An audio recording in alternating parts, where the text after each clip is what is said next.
आखिर ये भगवान है कौन और इन्हें क्यों बनाया गया है, चलो मैं बताता हूँ। देखो, बचपन से हमें ये सिखाया जाता है कि भगवान वो होते हैं जिनमें ना छल होता है, ना कपट होता है, ना क्रोध होता है, ना किसी से घृणा होता है, ना वो किसी का जात देखते हैं, ना धर्म देखते हैं और सबकी मदद करते रहते हैं। और भगवान के अंदर इतनी शक्ति होती है कि वो किसी का भी कैसा भी काम हो 110% उसे पूरा कर ही देते हैं। यही सब बताया गया है ना मैं भगवान के बारे में, लेकिन ये सारा काम तो हम भी कर सकते हैं।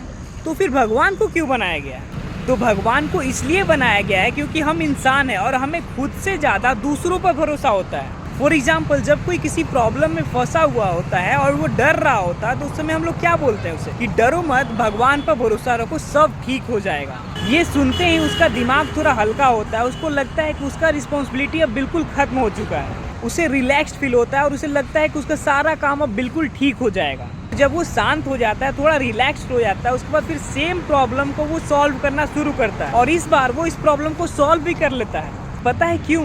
क्योंकि पहले जब वो उस प्रॉब्लम को सॉल्व कर रहा था तो उसके अंदर थोड़ा डर भी लगा हुआ था कि ये प्रॉब्लम सॉल्व होगा कि नहीं होगा, लेकिन जब उसने सारा रिस्पॉन्सिबिलिटी भगवान के हाथ में छोड़ दिया तो उसके अंदर से वो डर खत्म हो गया। अब उससे लगने लगा कि जो होगा देखा जाएगा, भगवान सब ठीक ही कर देंगे। और बस इसी वजह से वो अपने सारे प्रॉब्लम्स को सॉल्व करते जाता है। और इसीलिए कहा भी जाता है कि हमेशा हमें कर्म पर फोकस करना चाहिए, ना कि फल पर। फल को हमेशा भगवान के हाथ में छोड़ देना चाहिए, हमें हमेशा अपने कर्म पर फोकस करना चाहिए। और इसी वजह से भगवान को बनाया भी गया है। और एक खास बात बताऊँ, भगवान तुम ही हो, तुम्हारे ही अंदर भगवान है।